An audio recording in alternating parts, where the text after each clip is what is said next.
Surely you can't be serious. I am serious. And don't call me Shirley. Oh, Captain, my captain. I'm telling you straight, it's my way or the highway. Oh, command me, Lord. Now you want to get nuts? Come on, let's get nuts. Tell me something, my friend. You ever dance with the devil in the pale moonlight? I always ask that of all my prey. I just like the sound of it. I'll have what she's having. You have chosen wisely. It reminds us of all that once was good. And it could be again. My calculations are correct. When this baby hits 88 miles per hour, you're gonna see some serious... You're listening to the 30-something Movie Podcast. Classic movies, 30 years in the making. It's episode number 232. 232? Yeah, it is the 232. I almost just got caught on that for a second. It's episode number 232. This time we're talking Glory, the Civil War movie from 1989. Go ahead. I'm just going to sing Glory, Glory, Hallelujah. That's fine. You don't Go want ahead. It's too late. I'd be off key. It's fine. No, I can't, man. You're not going to be any more on key than the rest of us. And that's the truth right there. So very, very quickly, we spoil the movies we talk about. So we're going to give you a quick non-spoiler review of this movie, just like one sentence, before we get going in to talk about it. But we do spoil the movies we talk about. So we're going to talk plot points. Even sometimes when we just chat a little bit in the opening of the podcast here, we might mention a movie and we might kind of go into plot points. We try to give fair warning, but just be aware that does happen on the show. If you have not yet left us an iTunes review, please do that. It just lets us know how you're feeling about the show, what we're doing right, what we're doing wrong. Just a great way to give us some feedback and let other people find out more about the show, because when we get more iTunes reviews, it shows up more in the iTunes charts and lists and search results and all that stuff. So also visit our website. If you want to find more ways to get in touch with us or interact with us, go to our website, 30podcast.com, and that is the best way to get all the other places where you can listen to the show or interact with us. So tonight I've got with me Pat Canigallo, Dennis Matuch, and Bo Warmbold. How's everybody doing? Yo. Hey. All right. And so we are halfway through our month of March. In fact, we're all teachers, so we're coming up on spring break now. So I think we're kind of all looking forward to getting a little bit of time off. I don't have any new movie news this time, other than to say just a few days ago, my daughter and I went to go see Captain Marvel, and I'm not going to give any spoilers at all, but just to say it was a lot of fun. And Bo, I think you went to go see it too. Yeah, it was really good. Okay. I liked it a lot. Yeah. There were certain things about it that keep it from being in like my top, maybe 5 or 10, probably maybe even top 10. Keep it from being maybe my top 10 Marvel movies, but it was definitely a really good movie. It was a lot of fun. This is the first superhero movie that typically I don't always take my daughter to some of the movies, especially when they open up if I haven't seen them first. But just, I don't know if it was that it was a female-led superhero movie or what it was about it. But I just said, you know what, this time she's coming with me. I think maybe she's a little bit too young to see some of these in the theater. But she went, we had a great time, and it was a great movie. So I think this is one of those that there are a few scenes that are a little scary here and there, but this is one of those that even compared with some of the other superhero movies, this one I feel like was fairly mild. Like, would you agree, Bo? I don't think there was too much that I would think was super intense. I mean, there were a couple scenes here and there, but... Family friendly. There was a little violence, but, you know, it's a superhero movie. Right. Yeah, I thought it was very, very friendly for a family audience. Yeah.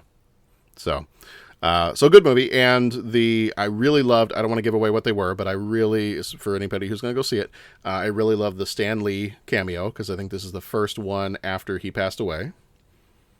So it was fun to see that, and they did kind of a special tribute to him at the kind of in the opening credits of the movie. And then I still don't understand why people leave when people go see a superhero movie. I want someone to explain to me who these people are that are leaving when the credits first start.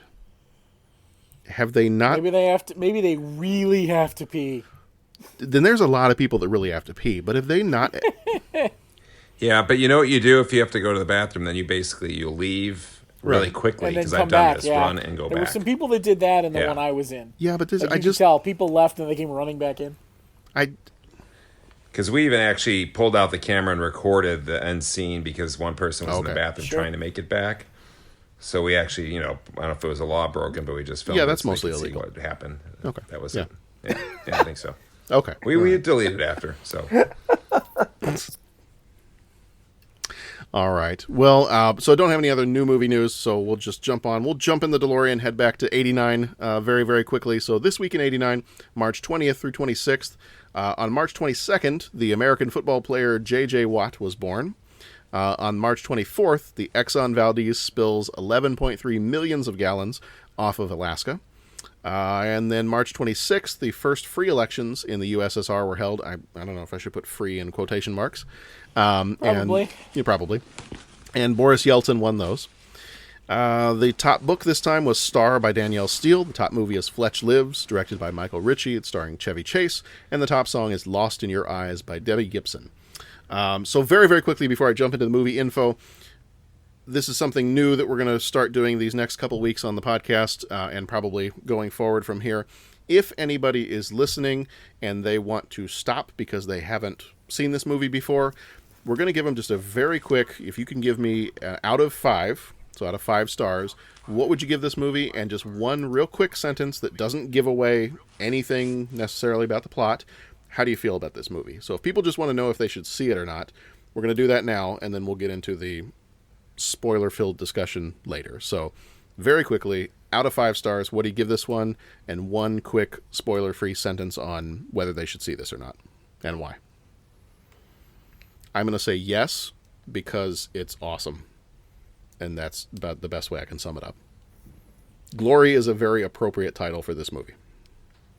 Denzel Washington, Morgan Freeman, Andre Braugher, Matthew Broderick, Cary Elwes, Civil War.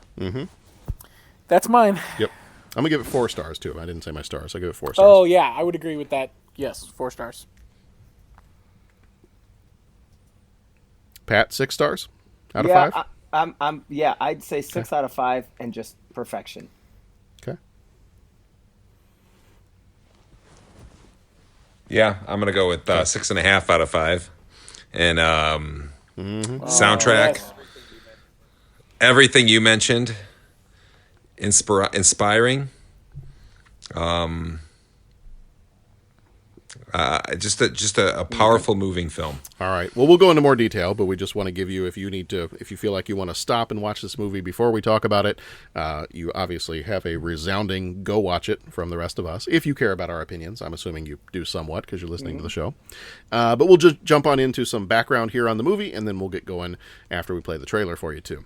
So obviously this movie is titled Glory. Came out on the 15th of December, 1989, rated R, with a runtime of 2 hours and 2 minutes. Directed by Edward Zwick, who also did About Last Night, Legends of the Fall, and The Last Samurai. Producer on this one was Freddie Fields, who died in 2007. Also did American Gigolo and Poltergeist 2, The Other Side. God is in His Holy Temple. The writers for this one were Kevin Jarre, who did the screenplay. He died in 2011. He also did Rambo First Blood Part 2 and Tombstone. I'm your Huckleberry. Lincoln Kirsten did the book. He died in 1996.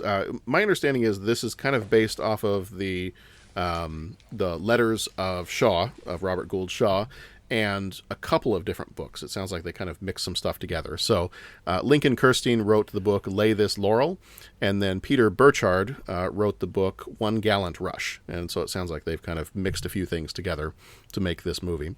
Cinematography was done by Freddie Francis, who died in 2007.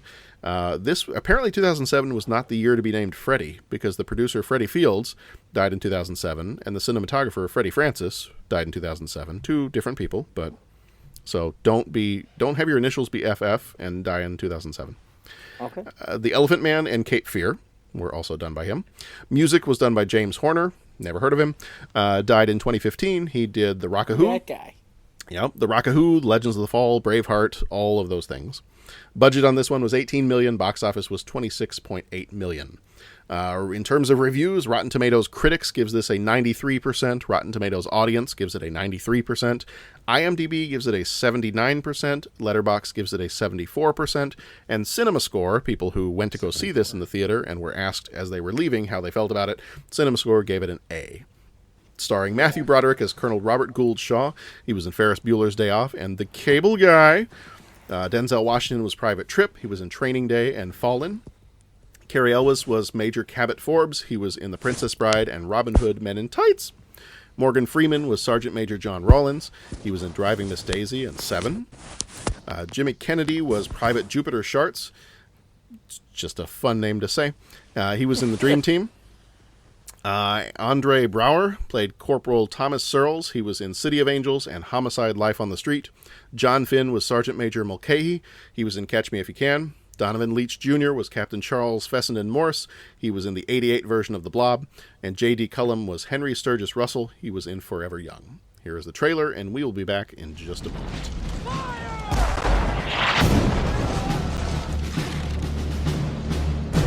I understand you were at Antietam. Yes. A great and a terrible day. I could use your help, Robert. The governor is proposing to raise a regiment of Negro soldiers. I've submitted your name to be commissioned colonel of the 54th Massachusetts Infantry. I mean, I know how much you'd like to make colonel, but a colored regiment? I'm gonna do it.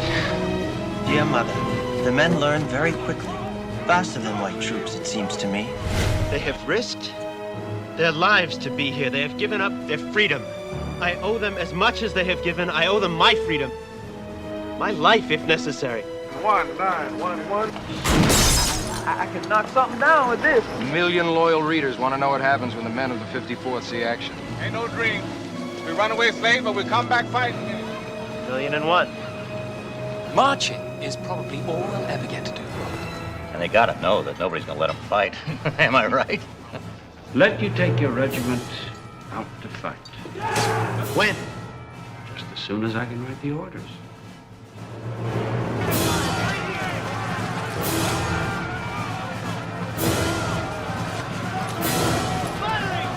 My battalion!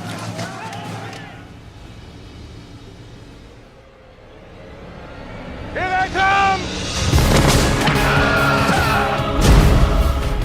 If you men will take no pay, then none of us will. I know, because I dug the grave. And all the time I'm digging, I'm asking myself, when, oh Lord, gonna be our time? See, the way I figured this war would be over a whole lot sooner if you boys just turn right on and you let us head on up there where the real fight is. You should have seen us in action 2 days ago. We were a sight to see.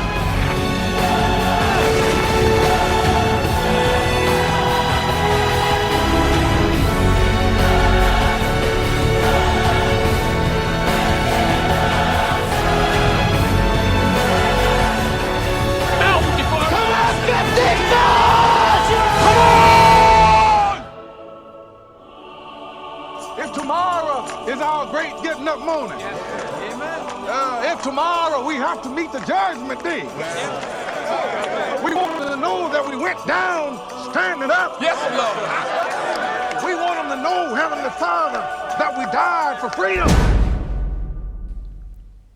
Okay, so based on our kind of overwhelmingly positive review of this movie, I'm going to make an assumption and say this is probably not the first time we're each seeing this movie. Is there anybody out of the group of us that are here, is there anybody for whom this was the first time you watched this movie? No. Okay. All right. So we all said awesome. We all said inspiring. So what is it? Let's start with that. Before we even get into the actors, the performances, the filming of the movie, the music, just everything that comes together to make this a great movie, what is it about this movie? So when you gave your quick non-spoiler sentence or phrase, what is the first thing you think of when you think of this movie? Well, I think it's an amazing film on just a whole bunch of different levels, and just the story itself. I mean, getting away from the music and the cinematography and the acting and the special effects and everything like that. just historically speaking, it's a pretty fascinating topic. One, an African American Army regiment. Two, there's so many little rabbit holes that you could jump down if you wanted to in what they present to you. I mean, first you could study the real history of the 54th Massachusetts Regiment. You could explore the whole thing when he says, "Hey, Colonel Shaw, did you hear what Lincoln did? The Emancipation Proclamation, he freed the slaves. He did. Well, not all of them, not in the border states, but all the ones in the South, they're freed.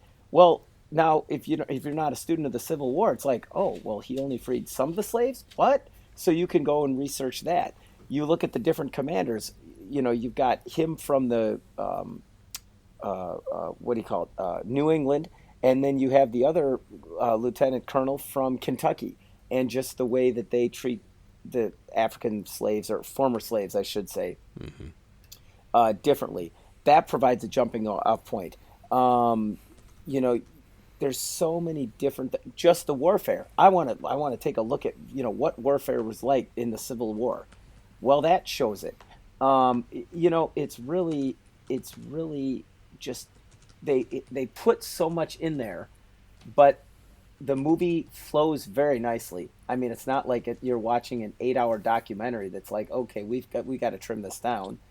But then also you don't get like a hodgepodge kind of feeling where they're trying to talk about a bunch of different topics.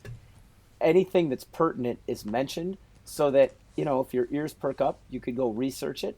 But it just flows together into such a cohesive whole movie. I think that's the first thing that stands out to me, is just how much different history and trivia and information they can pack into it, and still have a cohesive story. Yeah, absolutely. Yeah, I mean, it definitely plays as a history lesson.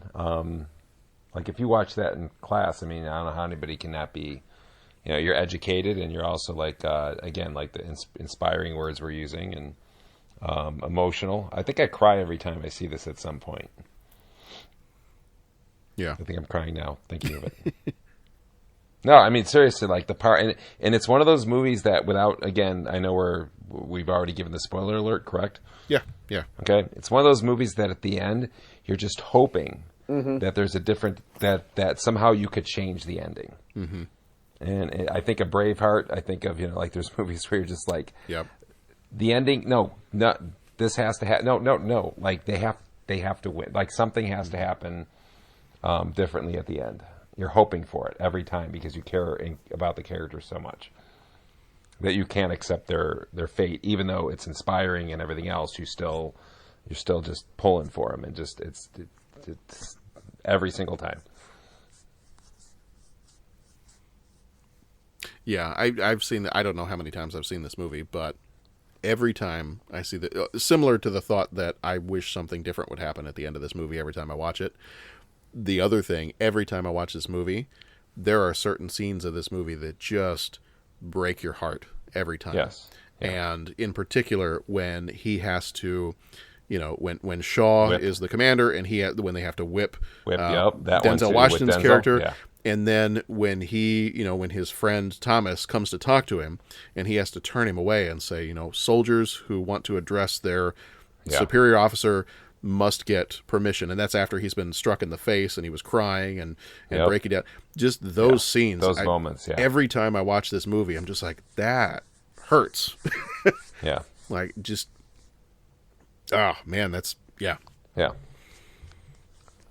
Yeah. And just, I mean, and again, probably jumping towards it, just the scene with Broderick where he gets off the horse and it's it's the type of thing that you wish that you would do if you were given those situations that they were in. Yeah. So which makes you aspire to be, in the words of the Jack Nicholson movie, be a better man. Right.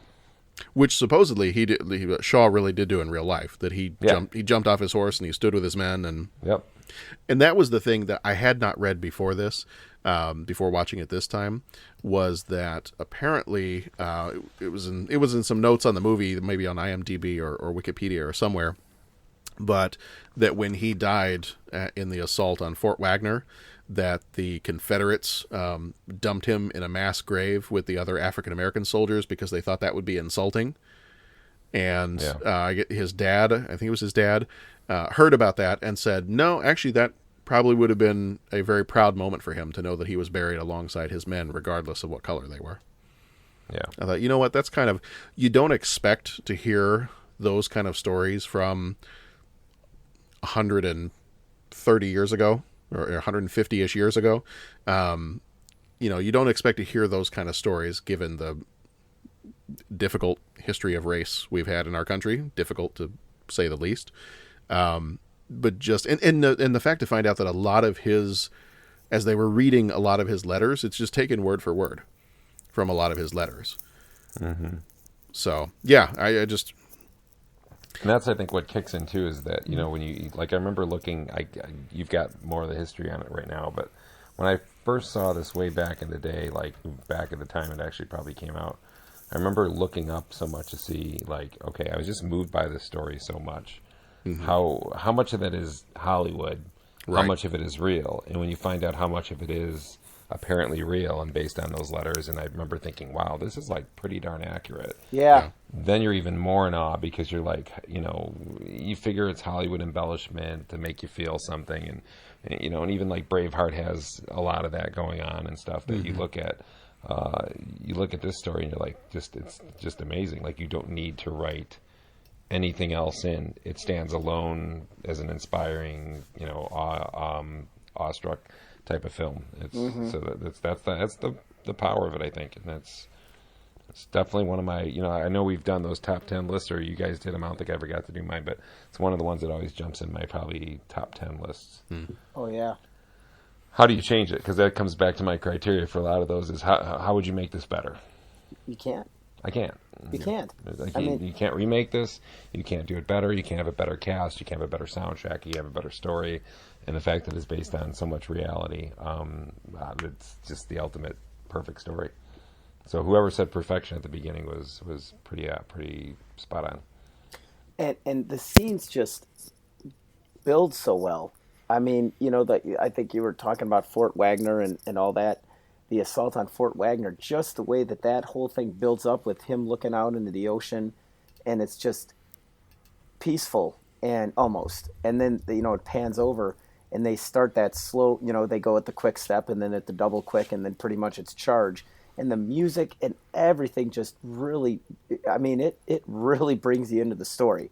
And not with CGI and not with surround sound and not with 3D, not to roast any of those things, but it doesn't require that. It's just really, really well shot and supported with the music and well acted. I mean, it really sucks you in. Mm-hmm. Yeah. Before we go on to talking, because I did want to talk after something you said, Dennis, about the actors. Bo, did we get kind of your initial reaction for it? Yeah, I mean, everything Dennis said and Pat said is true. This movie it can move you on so many levels that sometimes the movies like this are hard to talk about because you don't know really where to begin, Yeah. Yeah. So I wanted to kind of jump to that, Dennis, because you mentioned the actors. Like, what would you replace about this movie?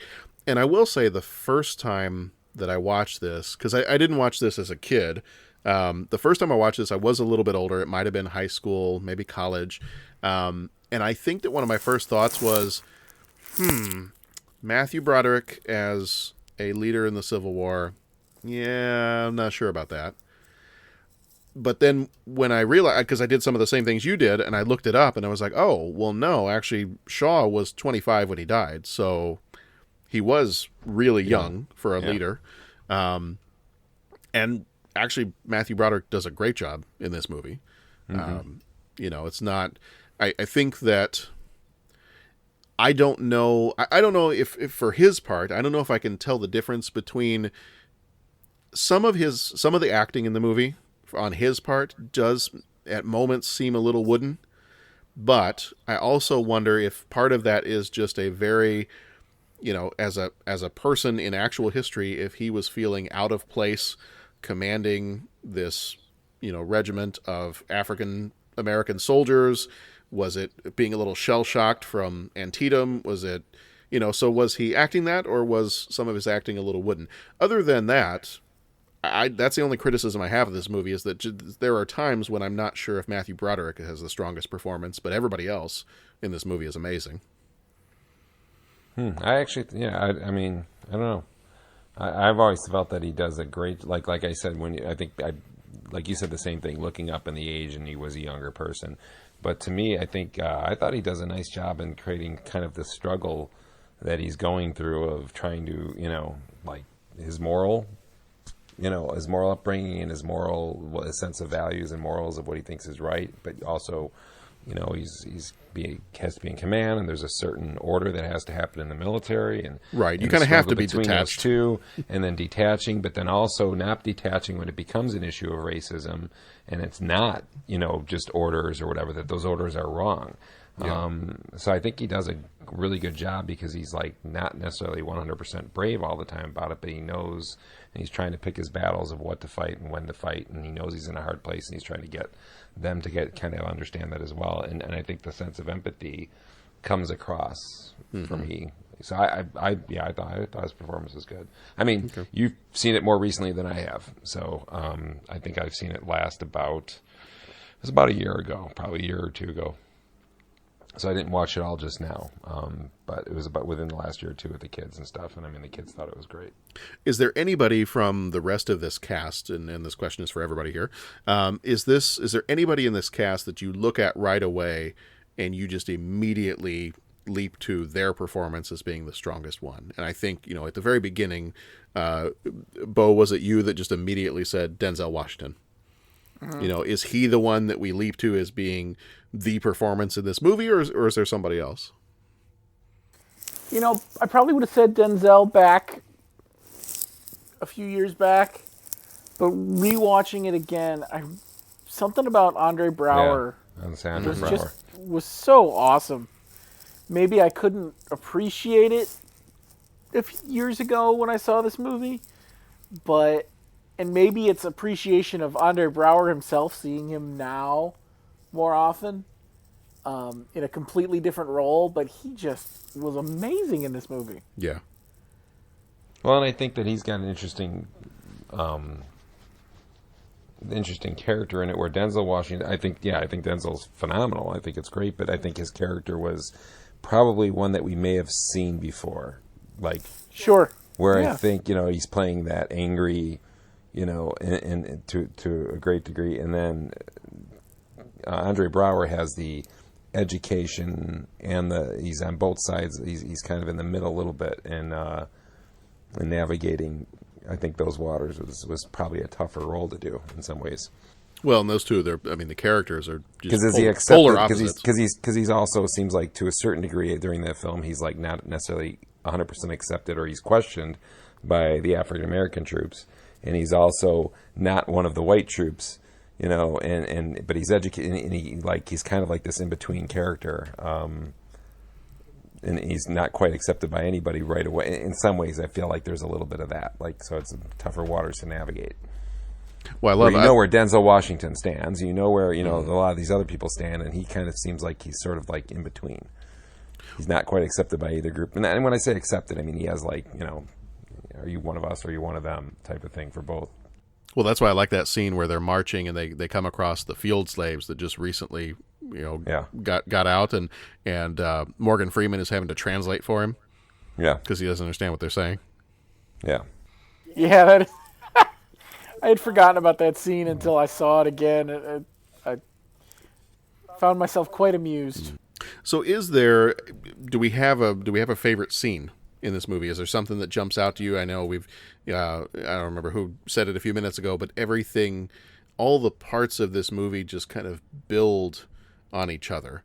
I didn't have a chance to look it up, but I would be very curious to see, and not just because it's a Denzel Washington movie, and not just because it has similar, ramifications for race issues. This movie, watching it this time, especially after having watched Remember the Titans several times over the last few years. They just have it's a very similar feel to both of those movies. And I wanted to go look and see if any of the like producers or anybody else were in common between those two movies. Because it very much, I feel the same way about Remember the Titans, that it's each piece of that movie just very well builds on the others. And, you know, and maybe it is just because it's also, you know, a movie about black and white interacting at a time when that was not the norm. But yeah, so I don't know if I can think of a favorite scene in the movie. I would say maybe the scene where he's going into the, I'm blanking on the right word, but where they keep all the supplies, the quartermaster. Yes. Yeah, it goes into the quartermaster and is trying to get the guy's shoes. And I love that scene. I love that, you know, the fact that he's got all the guys guarding the door for him when he goes in, and he comes out and he just smiles. And then you get, like, I don't know if it was right away the next scene, but you get the next scene where they bring the wagon in and they're tossing the shoes off the wagon. And, you know, I really like that scene. I like how that scene all plays out. In terms of a scene that just hits me every time is the scene where Denzel Washington is being whipped for being a deserter. And just the fact that he stares down Matthew Broderick the entire time does not, you know, his gaze does not waver at all. Yeah. And there's a tear, doesn't there? There's some tears coming down. Right. Yeah, Well, like and one tear. Right. And I did read that they did that scene with an actual whip. They actually whipped Denzel Washington. They did not have you know, spikes or anything else on the whip, but it was a whip that was going to cause some pain. It was going to sting a little bit. And the director had them keep going with that until he saw Denzel Washington kind of shed a tear, and he's like, well, let's go just a tiny bit further. And so I think they did whip him like one or two more times just to kind of get that when they saw that tear coming out of his eye. Mm-hmm. And that's what they ended up using. But they did actually whip him in real life to get that. But that scene, just the fact that he stares him down, that his gaze does not move, and what that shows from a character, I'm not even just thinking the actor now, but the character is he's seen worse.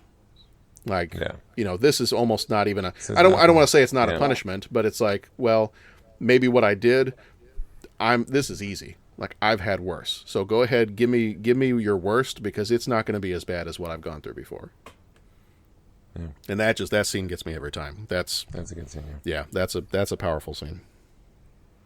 All right, I'll jump in next because before somebody, I don't know if somebody will catch this one. For me, it's and maybe it's because the night before is the big kind of religious celebration with the speeches where they all gather around and they volunteer to go and lead this charge up that hill, which they know is pretty much heavy casualties, and it's the moment where, you know, and like I was even thinking about this, and literally like I was fighting back a tear. I haven't even seen the movie right now, but it's like the part, because I just remember this one so well. It's when Shaw and the 54th lead the attack, and they're basically they're on their way to the battlefield, and the 54th is cheered by the same Union troops that were like giving them all crap before. Give them so hell. It was that 54th. moment of like, give them hell, like they like are supporting, like, and they're walking up, and there was this amount of pride that they had, you know, and respect and everything that they finally got. And the only sad way is that they got it is that they pretty much are almost practically going for like a suicide mission here. But that was what they wanted, and they knew that, and they were aware of it, because you knew the night before, as they were kind of, you know, psyching themselves up for this. It's like, we're in for some shit tomorrow.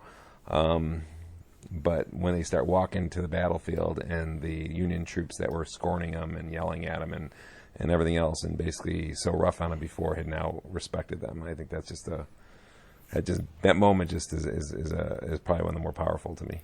Yeah. Because it's kind of what the goal of it's like the mission of the movie to a certain degree. They've been trying to get respect. They want to fight. They want to be, you know, and then finally now they have it, and it's going to cost them their lives, but it still does something to them and changes them, and that's why when Broderick gets off his horse and just boom goes right up there too with him, it's like, geez. I think if I had to pick a favorite scene, mine's probably before that. Mine's the tent scene where you meet everybody. Yeah. You get the scene with Andre Braugher comes in, and there's the kid with the drum, and there's the Morgan Freeman's in the back trying to keep the peace, and Denzel's mouthing off. Yeah.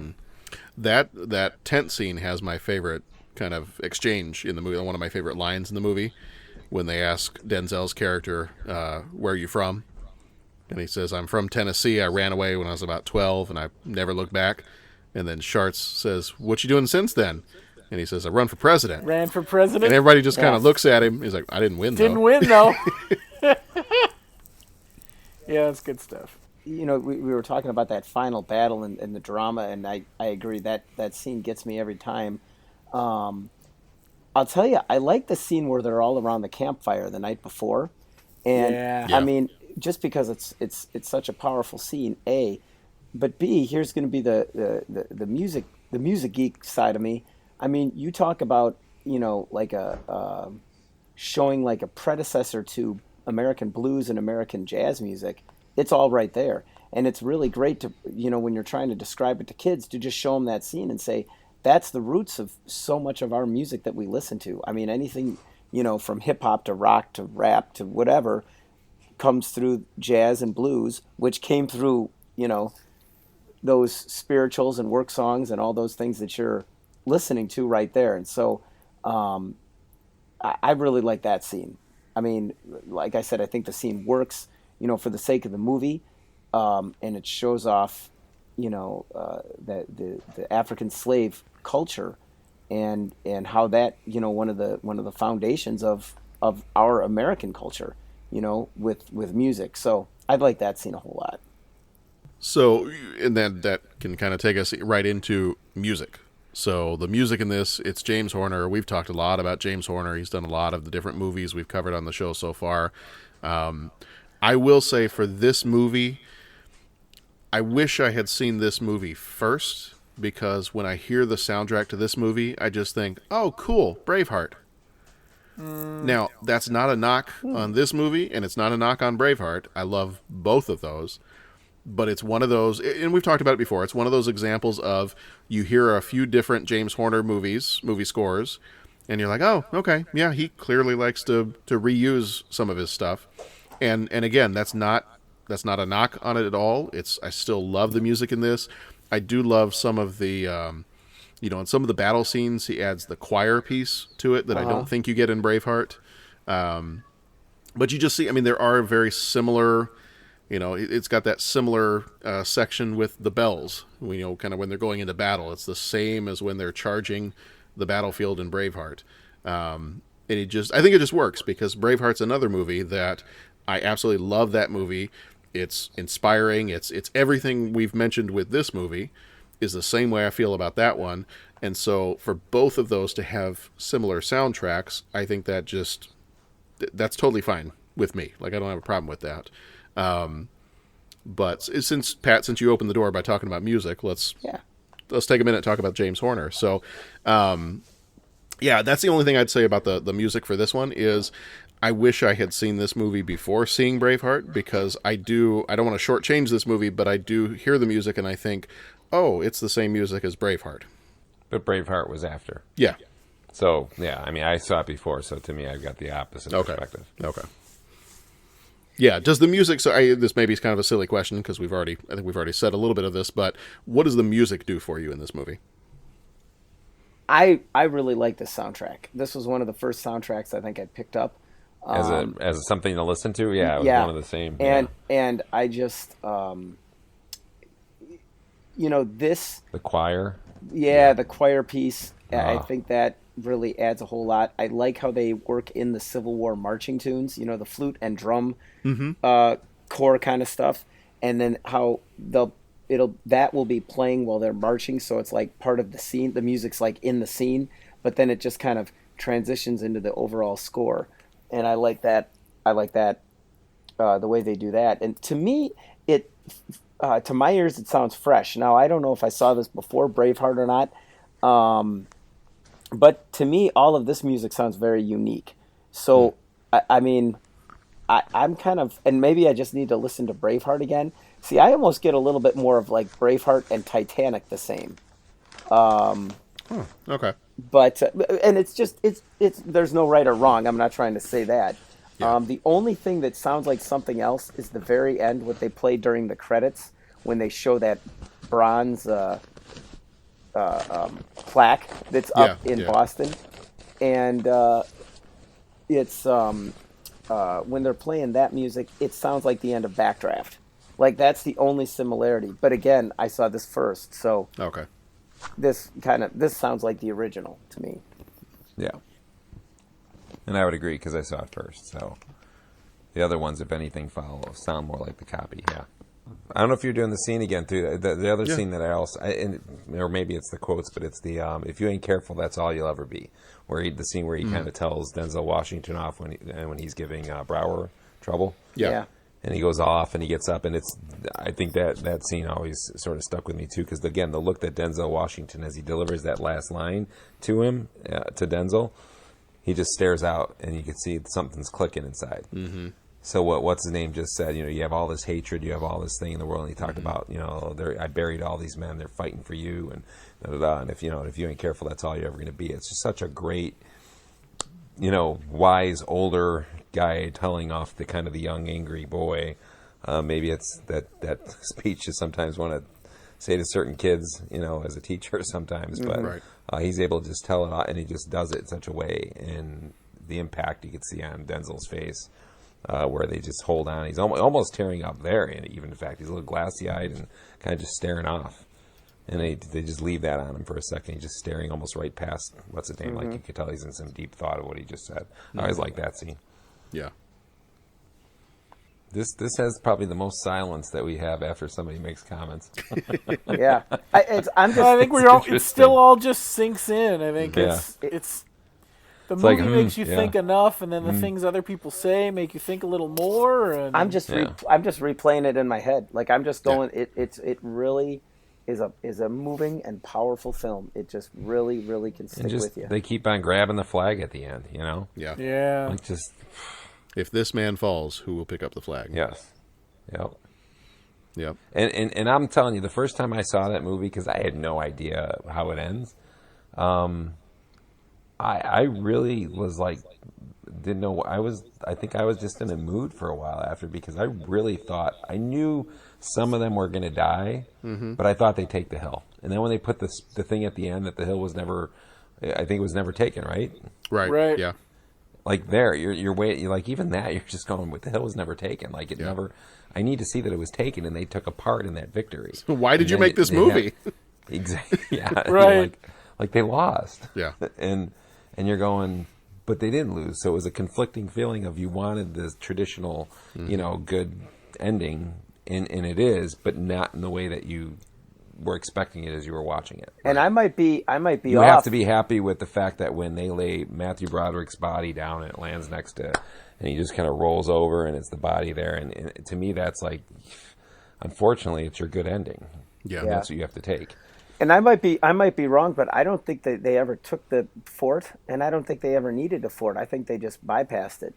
I think it was kind of a waste. Yeah, well, apparently they needed it in the end. But I'm saying, like for the movie, you thought that was such an important fort that they had to take. Well, but my point is, in real life, that cost the lives of how many hundreds of men, and it was not needed. We didn't need it. Yeah. I mean, and that's, when you watch those things, you just see it's more grist for the mill or whatever. I mean, it's just they're just getting chewed up. And you look at the loss of life, and they talk about one of the battles that they talk about in there. They mention Fredericksburg, and if you look at what happened at the Battle of Fredericksburg, the South had the high ground, and they were all like dug in and hiding behind fences and trees and everything. Like they had cover, and the Union tried to march, I think like 3 or 4 times, just march into the South, and they literally just got cut to pieces marching across the field. And the commanding general at the time just, send another wave in, we'll get him this time.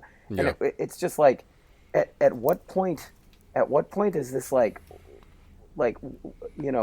what's your malfunction? I mean, what are we doing here? I mean, this is not working. Yeah.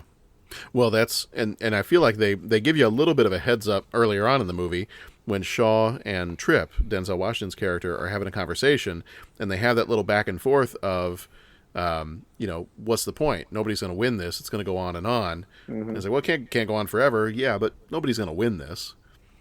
And I feel like that's a little bit of that may be if you're seeing this for the first time, that may be a little bit of the director giving you a hint that, well, things aren't going to quite work out. Not everybody's going to make it out of this. Mm-hmm. Yeah.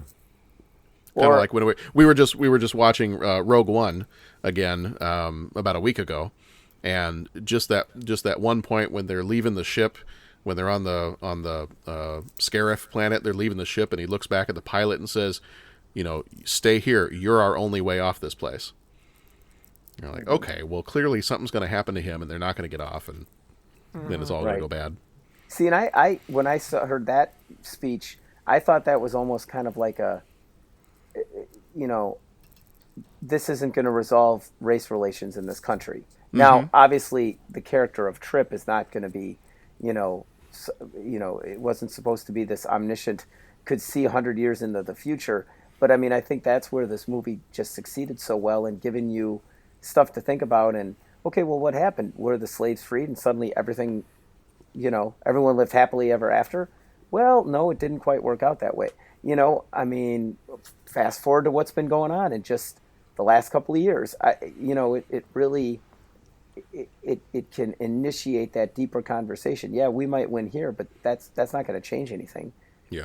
We're still going to be fighting and for equality, our lives, or what have you. So a lot of very deep messages and big questions that this movie presents, I think, in a very clear-cut way. All right. Well, if we don't have anything else, we'll jump on into our 5 questions. He asks each traveler 5 questions. It's impossible to answer. Impossible because you don't know the answer. Nobody could answer that question. You've got to ask yourself one question. What are you asking me for? I don't know. What you've just said is one of the most insanely idiotic things I have ever heard. At no point in your rambling, incoherent response were you even close to anything that could be considered a rational thought. Everyone in this room is now dumber for having listened to it. I award you no points, and may God have mercy on your soul. So our 5 questions this time. Question number 1.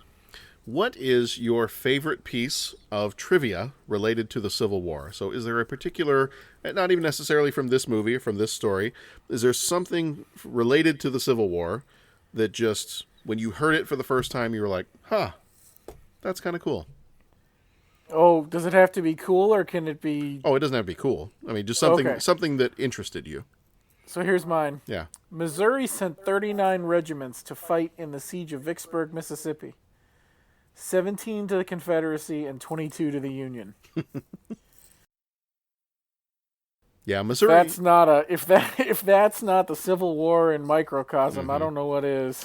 So, and I'll jump in right after you said that, because Missouri, I have a lot of family that lives in Missouri, and a lot of that's one of the things that's interesting about those states, the border states, is you look at Missouri, you look at parts of Arkansas, and we've been to several of the battlefields. Actually, my mom lives just like a couple miles away from one of the battlefields in southwest Missouri, and there's very much a back and forth. Like, it's very much, you could almost, this zigzag path of, well, here's Union stuff, here's Confederate stuff, here's Union, here's Confederate, and it was just this back and forth constantly between the two sides, and these being the particular states where you had a lot of that. They always talk about the Civil War being, brothers fighting brother and families fighting family. I think that was really true in states like Missouri, because you very much had that divide. And actually, that's part of my interesting trivia is related to Missouri, too, because my dad, for years before he passed away, he had been gathering research. He wanted to write a book on the Civil War in the county that he grew up in southwest Missouri. Grew up in a county called Berry County.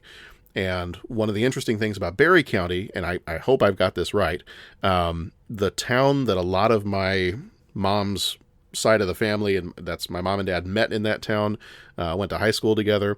This little town called Cassville, Missouri, has maybe a grand total of 2,000 people in it, maybe 3,000 by now, was the capital of the Confederacy for a week. Because at that point, they were on the run. So they'd set up a capital, they were there for a little bit, and then as soon as the Union was coming in, they're like, well, pack it up.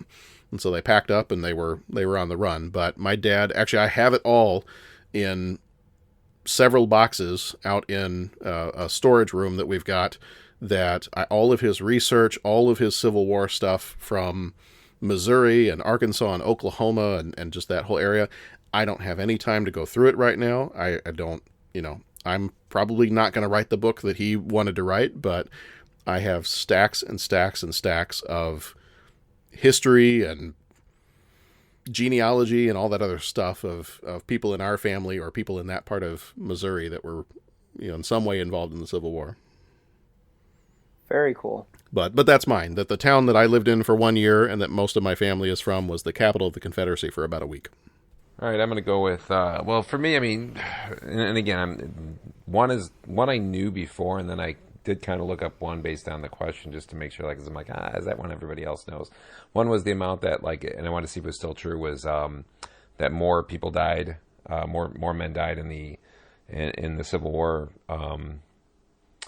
with all the other wars, combined, and all the World War I, that more men died in that. And I was always like, the method of killing seems so slow.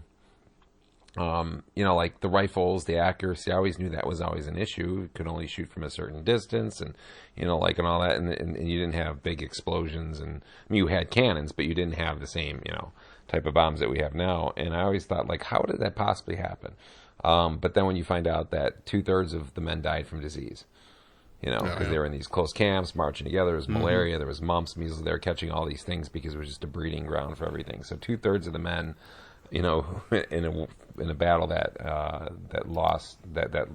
we lost the most men in, the fact that it was 2/3 by disease. So I kind of already knew a little bit about that one. The one that when I looked up some stuff to see if that was even true still and if it was accurate and because I was like, how does that? I always heard that, but it always kind of struck me as odd because again, the killing method seems so basic. If you're fighting if you're going hand to hand, or you're not going to kill as many people versus somebody who's got like some mass assault rifle, and machine gun type of situation. But I know they had stuff, but it seemed as accurate. But anyway, the other one was the fact that Lincoln had gotten shot at before. That was the one I discovered. I was like, what? I guess 2 years he almost got killed. I guess he was out with his horse somewhere, and somehow a shot rang out, and it threw his hat off, basically, and the horse kicked, and he came flying in, and when they retrieved his hat, it had a bullet hole in it. And he told them not to tell Mary because he was worried that she would obviously be like freaking out and stuff. So 2 years before he almost got killed. That was one I found. That was based on the History Channel. So wasn't there one thing he was out looking at the Union battlements or something, and he poked his head up over a wall? I'd heard that too, that he poked his head up just to kind of look. And another shot rang out, and someone yelled. They didn't realize it was the president, and they said, "Get down, you damn fool!" And like there were bullets flying, and he just kind of poked his head up because he was curious, And I don't know, it was another version of the same story or whatever. But this one was he was out like it said after an exhausting day at the White House. Lincoln rode alone by horse to the soldiers' home, his family's summer residence. Private at the gate heard a gunshot ring out. Moments later, the horse galloped into the compound with a bareheaded Lincoln clinging to his steed. Lincoln explained that the gunshot had gone off at the foot of the hill, sending the horse galloping so fast it knocked his hat off. 2 soldiers retrieved Lincoln's hat, which had a bullet hole right through it. The president asked the guards to keep the incident under wraps. He didn't want to worry his wife, Mary. Yeah. That was 1863, 2 years before he was assassinated. So that to me was like, well, So I discovered that because of the podcast. So yeah. Yeah, you mentioned, I'll jump in for just a second. You mentioned some stuff about different battles. Have you guys been to the Abraham Lincoln Library and Museum in Springfield? Yeah. Yeah, at some point, yeah. They have this really cool map that goes through. Both of my kids were just mesmerized by this. They have this really cool map that goes through and shows like a time lapse of the battles in the Civil War and just shows kind of the shifting lines of, they show little explosions when there's a major battle, and it just shows the lines shifting between how much territory the Union has versus the Confederacy has, and I think just a lot of the, if anybody anybody listening to this is ever planning to visit, and they want to visit a museum that talks about the Civil War, I think that museum has some great Civil War stuff in it. Yeah, well, I don't know. It's funny. There's just so much. There's so much to it, and like Dennis was as Dennis was talking about the, like the amount of people that died versus, getting injured in battle / disease and all that. What amazes me is that it like the whole thing came down to just a war of attrition. General Grant, when he kind of gave the final push to defeat the Confederacy, he didn't like have some, super secret strategy that like, outwitted them or anything like that. It was just, I have more men and we're going to keep marching at you until, we end up killing more of you than us. Like, do you get what I'm saying? It was just, and I don't know. It's hard to wrap your brain around it, and I mean, I haven't ever lived through combat or a war or any of that kind of thing. So I would imagine that it's even harder to wrap your brain around it if you lived through something like that. But that was one of the things that just always, it's kind of like a stumbling block. And I'm not naive enough to think that, oh, well, it's all like in the action movies. But, you always just think that, oh, well, as a kid growing up and you'd read about this, oh, well, there was a superior strategy. And it really, when it came right down to it, no, not so much. Really. We just kept marching at it, and, we might have lost more people, but we had more people to, lose than the South. And yeah. So, and then the only other thing I was going to mention was with Abraham Lincoln. I just read a book called Team of Rivals, which is real. I've heard of it or read it. It's amazing. But just everything Lincoln did to keep the Union together during that, and how he got the Emancipation Proclamation passed, and how things came down. And it really was, I mean, he was just like this great compromiser that really was able to kind of get the best out of people and get everybody on the same page, the middle ground, and keep moving ahead. The abolitionists weren't happy because he wasn't moving fast enough with that. But the people that were pro-slave but still part of the Union, he was able to keep them in so the Union wouldn't collapse. I mean, it's very interesting to see just everything that Lincoln did to keep the Union together and keep it moving ahead. All right. Question number 2. Best movie about a war that takes place before the 20th century. I know mine, so I'll go ahead and do mine real quick. I'm going to say Braveheart, but I'm going to say if it's related to the Civil War, and I'm skipping this one because we're talking about this one, I'm going to say Cold Mountain. Oh, okay. I really like that movie. My wife loves that book. She read that book way before it was a movie. Oddly enough, actually, one of her assignments in high school, she read that book in high school, and one of the assignments was to cast the movie, and she said the actual Hollywood movie got it totally wrong. Hers was much better. I don't remember who she had cast in her movie, but I don't think it was Nicole Kidman and Jude Law. The reason I would choose, if I was doing Civil War, I would choose Cold Mountain, is because I really like what that movie does with the people who are not soldiers. Like just the image that you get of the everyday people, like what's going on in the lives of the people that are left behind that are not part of the battles. One scene in particular, my dad always told me that for some of the family that we would have had that would have lived in that part of the world, that actually the woman, have you guys seen that movie? I think I did. Okay. There's a scene. I don't remember it. Okay. There's a scene in that movie where Jude Law's character is traveling. He's trying to get back home after kind of deserting the battlefield. And he ends up coming across this woman she just kind of lives by herself. She's out in the hills, and she's got her herd of goats, and it's just her and her herd of goats. And she uses those goats as both pets and meat and milk and cheese and everything she needs. And she just lives out in the mountains, and that's just her life. And I remember my dad telling me, he's like, well, actually, your grandfather and I have done some genealogy stuff, and a decent portion of some of our relatives would have lived exactly like that. They would have just been in the hills, just living off their herd of goats or whatever they had, and not necessarily not in the cities, not in the towns like everybody else. We had a few people that were just hill folk, and that's how they would have lived. So I always thought that was kind of cool, just to be able to see, because you don't typically see that in a lot of other movies that tend to be war movies. It tends to be much more about the soldiers and the battle, and I just thought that movie did a really good job of showing the other people, like what's going on in the lives of the people that are left behind. But just if we're just talking straight up war movie before the 20th century, I got to go Braveheart, because that's one of my favorite movies of all time. Well, while not totally a war movie, the military is involved. I've always been a Dances with Wolves fan. Mm-hmm. Okay. And so and I guess there's a kind of a loose, because I was asking that question too, like, what constitutes a war movie? Sure, but I agree. definitely, I agree with you. I definitely toe the line with Dances with Wolves, sure. Because there is a kind of a war there going, or at least a Holocaust. Pat, you good, or you what do you got? I got two. I got this. I'm wondering if you're going to pick the one I do. I'm curious. Oh, gee, I'm sorry. I'm probably forgetting something. Then I'm saying Glory. Unless, can we pick Glory, or do we have to pick something other than Glory?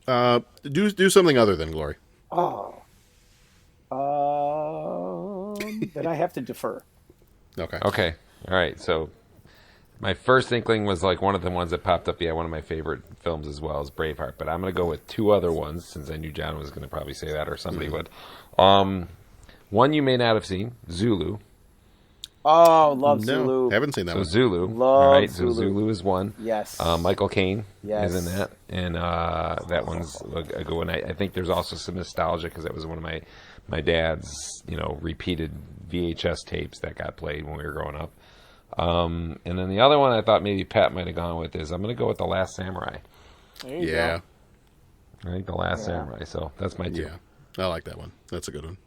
Yep. Yeah, Last Samurai is really quite good. I'm just going to go ahead and defer to my older brother Dennis with that one. When I read That's this the one I thought you were going to do. Yeah. So I gave it a shot. And I was looking at when I saw this list, I'm like, oh, easy, Glory. This is my favorite one. Oh no, we got to pick something else. Shoot. But no, everything you guys have mentioned, they're all great movies. And Zulu, I haven't seen Zulu in forever, but I would say Last Samurai. I mean, well, this isn't a Last Samurai review podcast, so I'll just say, Last Samurai. I'd have to throw something like that in there. Well, it will be in a few years. Yeah, it will be. We'll cover that when we get to it.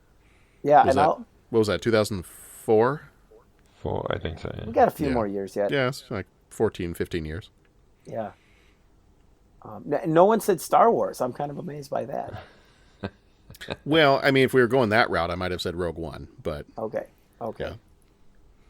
Which I almost felt kind of silly, because some of the, like, when you have these movies like Braveheart and Glory, where you have like that heroic charge at the end, and you know that people are not going to make it out of this alive, and that movie that you just wish it would change every time. Yeah. I feel like the sci-fi nerd who says, well, Rogue One makes me feel the same way. But I will tell you, I cannot, and we watched this a week ago with the kids, because it'd been about a year and a half or so since I'd watched Rogue One. I cannot get through that last part of the movie without maybe some moisture around my eyes. Because it just can't. Particularly that scene where Chirrut gets up and he's got to go get that switch, and he's just walking across the beach and chanting his "I'm one with the Force and the Force is with me." That whole thing, I can't make it through that scene.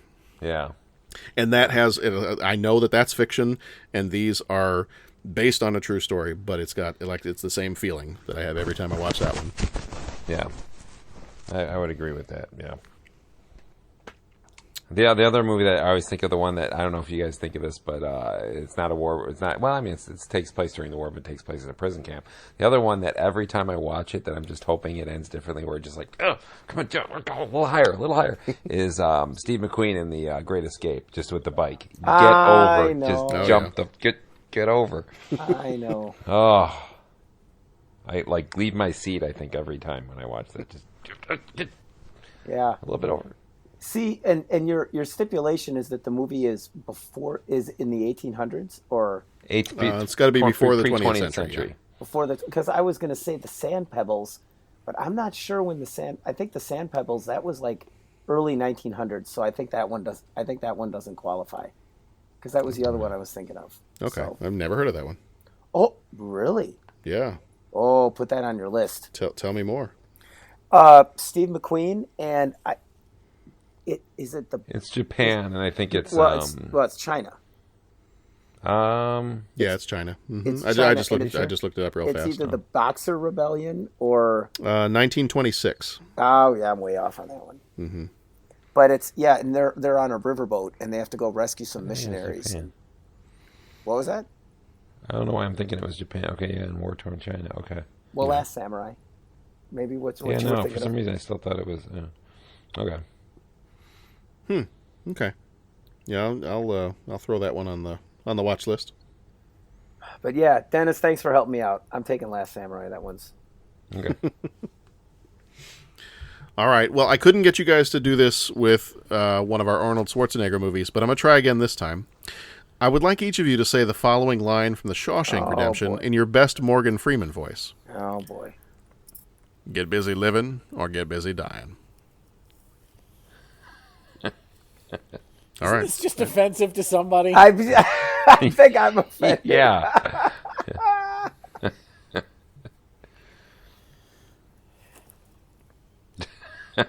No one's going first. Nobody's going to do it? Get busy. Yeah, go ahead. Wait, I need to prepare. Go ahead. I know, it's hard to do with a straight face. Well, Dennis, you sound like you have a little bit of a cold, so you've got the right voice for it. No, I actually don't have a cold, but I think I was yelling at my kid yesterday a lot. So. Oh, well, that'll do it. I'll do it too. It helps. Mm-hmm. I think that's what Morgan Freeman does. Yeah. Get busy living or get busy dying. That sounded like Bo. That's what I got. What can I say? It sounded like Bo doing that line. That was trying to do it like Bo. Actually sounded a little bit like Elvis. Oh, thanks, I think. I'm not sure, though. Do it like Marlon Brando. Get busy. Can't even do it. Get busy living. Or get busy stuff dying. some cotton in your mouth. Yeah. My son. Pat? Get busy living or dying. Well, I already knew Pat was going to reject the question no matter what, so. Oh, man. Get busy living or get busy dying. That's so bad. So bad. There we go. Now that we've offended half of our listeners, I'm going to take all these. I'm going to take all these clips and I'm going to tweet them directly to Morgan Freeman and see what he thinks. Oh, see, and the thing about John is he just might do that. I might do that. Or I'll tweet him to Mark Hamill and see what he thinks. I don't know. It's somebody. Oh God. I'm sure he'll have a comment or three. Sure. All right, number 4, best movie about relationships between races. And I'm going to say, I already mentioned Remember the Titans earlier, and that originally was my first one that I was going to say, but I think I'm just going to go to Kill a Mockingbird. Very nice. I'm going to go much less, much shallower with mine, but because it's more fun. But Driving Miss Daisy. Something about the simple personal relationship. It's not a big global thing. It is just one old white lady and her driver. I would say like Selma, but then also is really good is The Butler. Okay, I haven't seen that one either. Yeah. Oh, that one's outstanding. And then,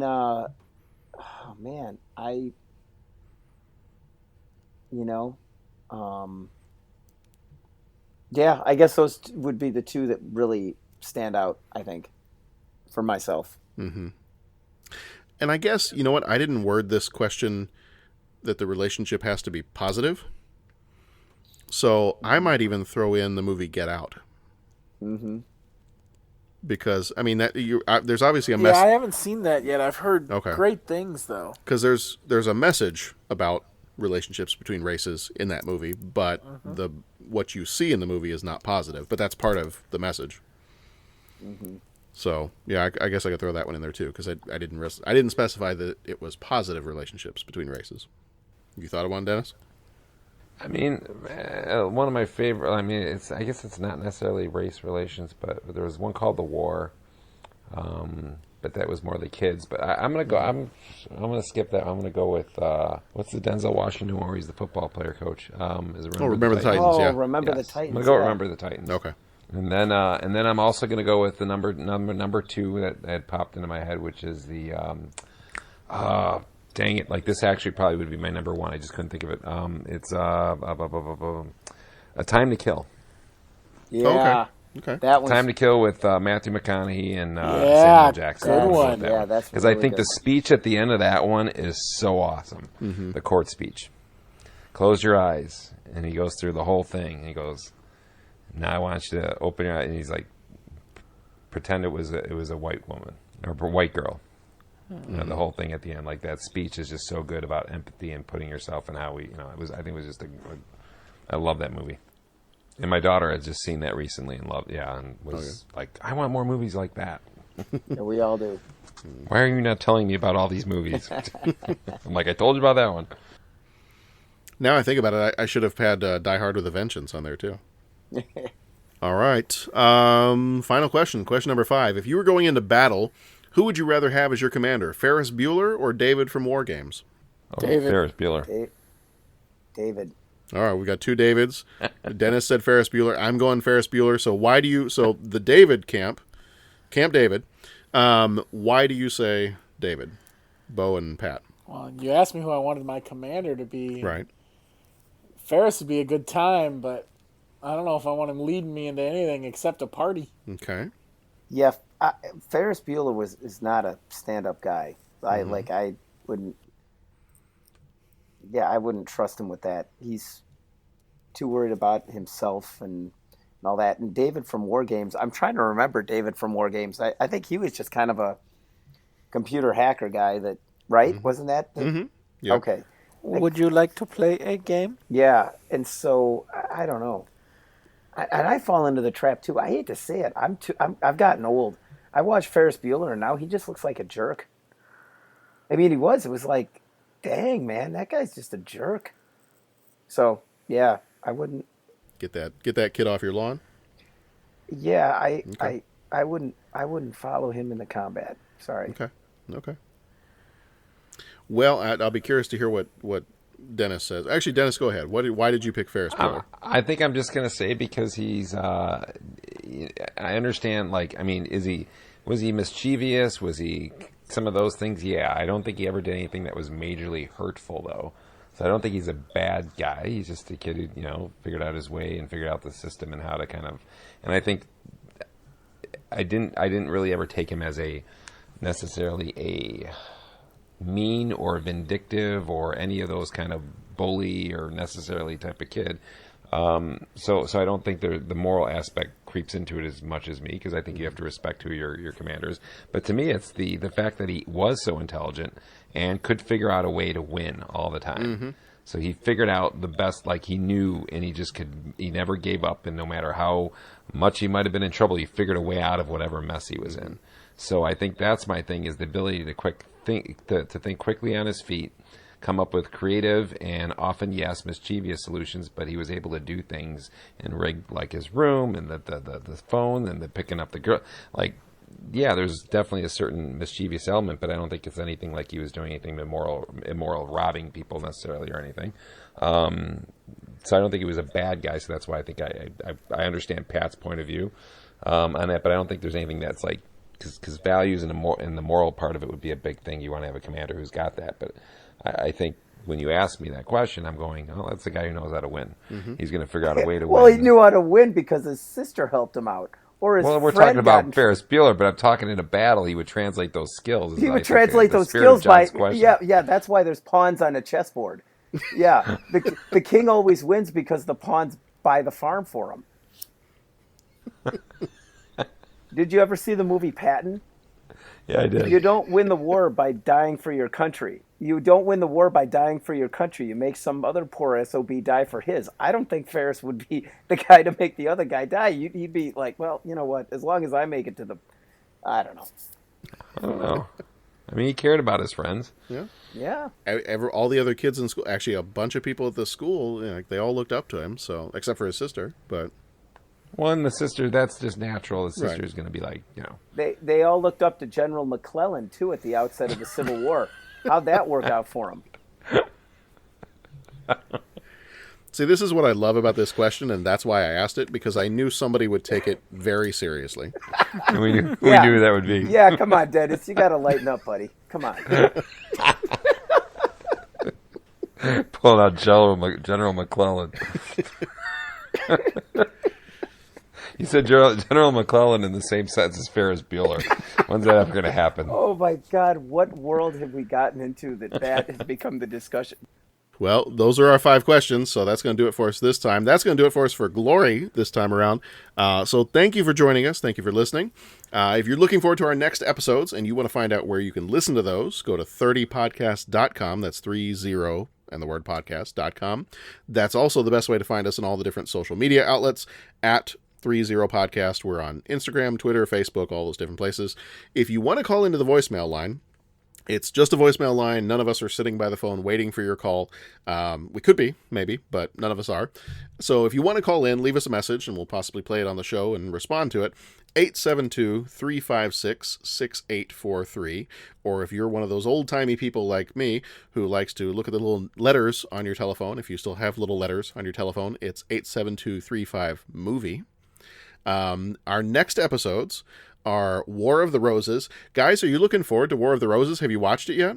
I don't think we're going to talk about that. You want to talk about it yet? I'm not a movie that shall not be named. Okay, all right. Maybe we can just talk more about it next week. Temporal Prime Directive. I don't want to talk about crap that I had to talk about in the future. Well said. Again. All right, so there you go. A bit of a preview for next week. We also have coming up in April My Left Foot, UHF, Dead Poets Society, and Driving Miss Daisy. So we have, Bo, were you the one that mentioned Driving Miss Daisy? Yep. So we got that one coming up soon. Dead Poets Society. I love that movie. I will admit I have not seen My Left Foot or UHF. So those will be new ones for me. I saw My Left Foot once or twice way back in the day, but I don't think I've seen UHF. Okay. You guys haven't seen UHF? No. And I'm a Weird Al fan, so I'm kind of surprised I hadn't seen this. Wow. Yeah, I'm surprised at that too. That's definitely one everyone always talks about. I'm always like, yeah. Dennis, have you seen UHF? Oh, I have, yeah. Oh, man. Many times. Yeah. Something blue. Thinking of something blue. Thinking about something orange now. Oh, man. Guess what it is? It's an orange. Now, I know that, because I know you've said that repeatedly. But... when he does the whole Rambo scene. Stanley. Yeah. Oh, my gosh, that movie, it just... How would you like a Twinkie Wiener sandwich? Oh, and, how are the new recruits? Fire hose. I know. You get to drink. How are the Get to drink out of the fire hose. How are the new recruits? They're so stupid. I mean, I hate to say it, but how many times? Oh, can you say that in our current profession? I mean, oh man. Some days more than others, yeah. Yeah. And then I don't know. We've just, you know what? Actually, Dennis, you're the only one I don't have a movie from. So if you want to announce it right now, maybe you can. But in May, we're doing movies we missed. So we started our podcast in 2015, and that year we were doing a mixture of 84 and 85 movies. And then we've kind of progressed from there to 86, 87, 88, and 89. But now that we're leaving the 80s after this year, we decided that we were going to take the month of May, and we were going to use that to kind of hit on some movies that we might have missed, either from 80 to 83, or if there's some that we didn't cover in 84 through 89, we will, each of us are going to kind of take an episode, and we'll all be there to talk about them, but each of us are going to take an episode, and we are going to suggest the movie or a couple of movies for that one. And so I do have almost the entire list. Dennis, I don't have yours. So have you thought about yet which one? I will have to. No, I have not. You want to throw in there? Think about that. I'll have to see the list and go from there. Yeah. Okay. All right. I mean, when I see it at school, and I'll do that. Okay. All right. So maybe we won't announce those just yet. Well, yeah, what the heck? We'll do it. You can announce them. Yeah. So what I've got so far, and I guess these could possibly change, but I think for right now, this is what we got. Pat, you had Cannonball Run is yours. Mm-hmm. Okay. if we do 2 movies, because I kind of threw a little thing in there and I said that maybe there's a difference between a favorite movie or a movie you loved that we haven't covered yet, and one that you think more people should see. So I kind of was going back and forth, and I'm still struggling with that a little bit. So Pat, I know yours was Cannonball Run, and then you also added when I put that little caveat in there, you also said Dirty Rotten Scoundrels. Mm-hmm. Okay, so we might do those 2. And this is from your what? episode. This is from what time period? This is anything from the 80s. Anything from the 80s. Anything okay. from the 80s that we have not already covered. Ooh, all right. Bo, you said the Dream Team. Yep. Okay. Ooh, that's a good one. Yeah. Jeff said E.T. Oh yeah. And the one I was struggling with is if I'm going favorites that we haven't covered, I was going to do just a combined Empire and Jedi. Okay. But I almost felt like maybe that was too obvious. So Okay. I had been listening to a podcast a couple weeks ago, and they were doing An American Werewolf in London, and that had me go back and rewatch that movie. So I think that one might be mine. I might do American Werewolf in London for mine. That's a good one. That is a good one. Because I watched that again. I was like, I love that movie. Airplane. Airplane would be a good one, especially since that's the intro to our show every week. Oh, Airplane. Where's the bathroom? Over there. That'd be a good race relations one. You know, if you speak jive. Yeah. Oh dear. I will. Yeah, I'll have to. Let me ponder that one for a second. Okay. I'll try and look for going in, and I could throw that Okay. one in there. Yeah. I got to try and make sure it's not one that I missed that you guys did. Okay. Well, here I can share with the list. I can share with the people, but I can also share with you. I'll put it up as a link on our website. But so I've been using this app called Letterboxd, and it's kind of like it's people can put up their own reviews and other stuff for movies. I don't want to say it's like a Facebook for movies because it's not really.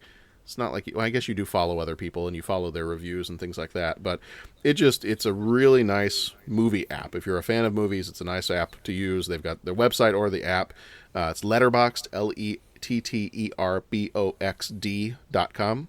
Or there's an app too, and I'll send you the link to ours, but we have a list on Letterboxd. Our account is the 30 Podcast account, and our list is all of our movies so far. So it's just you can either look at it as a list or you can look at it as a set of the movie poster covers, so you can see it visually. But it's a list of every movie we've done so far on the podcast. So far. So it's like 200 and whatever movies that we've done. Yeah. On the list currently are 217 films. I might go Escape from New York too. We have not done that one. Yeah, we have not done that one. Yeah. So, but I'll lock it down. But there's definitely a few that'll pop in to mine here. So. Okay. I haven't thought about that one. Road Warrior.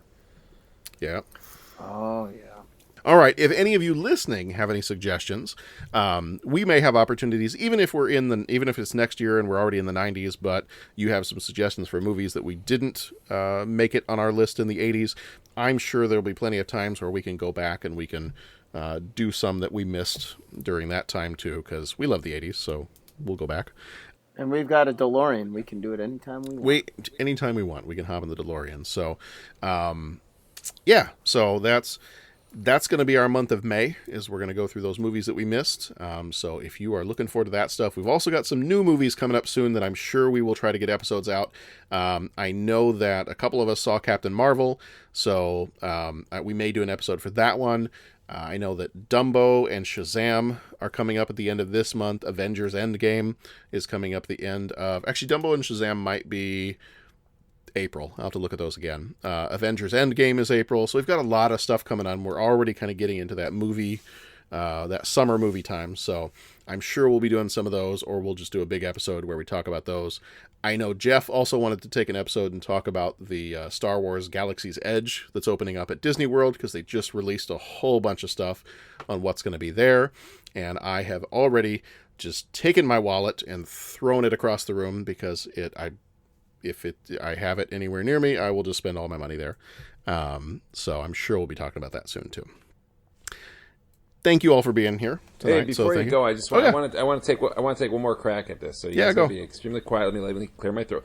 Oh yeah, so we're gonna go and try this. So here we go. So all right. let me try this. All right, here we go. Get busy living or get busy dying. There we go. That was amazing. I need them. Look, Dennis, I could even hear music. That was amazing. Well, I had Hunter. I had Hunter come down and play a little music for me to get me in the mood. Yep. Yeah, that's amazing. That's the worst Morgan Freeman voice I've ever heard. That didn't sound anything like him. Yeah, well. Yeah. I mean, I'm not Morgan Freeman. You know, what do you expect? All right. Well, in my best Morgan Freeman voice, I'm going to say, be excellent to each other and go watch some good movies. Oh my God. Whose voice was that? It was trying to be Morgan Freeman. It sounded more like General McClellan. It was okay, in my best General McClellan voice. Do any of you guys know what General McClellan sounded like? I have no idea what he sounded like. Oh my gosh. Oh, all right. Vey. Good night, Gracie. Good night, Gracie. Good night, Gracie. Good Say night, goodbye. Gracie. Good night. Good night, Gracie. Get busy living. Now you sound like Colonel Sanders. Oh man. Get busy living. Should have Hunter do it. It'll sound like if that Hunter is. does, it'll sound like if Hunter does. Well, he's my son. If he does anything, all his impersonations sound like this: "Get busy living" or "Get busy dying." That's what everything sounds like. It sounds like Cheech and Chong. That qualifies for Abraham Lincoln. Yep, Mother Teresa sounds like that. Yep, all of them. That's his imitation. Everybody sounds like that. Oh man! And according to him, everybody on the TV looks like Jeff. Every movie we say, wait, is that Jack Black? Like it's Yep, it is. That's him. It'd be like B. Arthur, and he's like, is that Jack Black? I'm like, no. He did fall out of his crib when he was a baby. So I think that'll come a lot. Jack Black? Oh no. Yep. General McClellan. Oh man.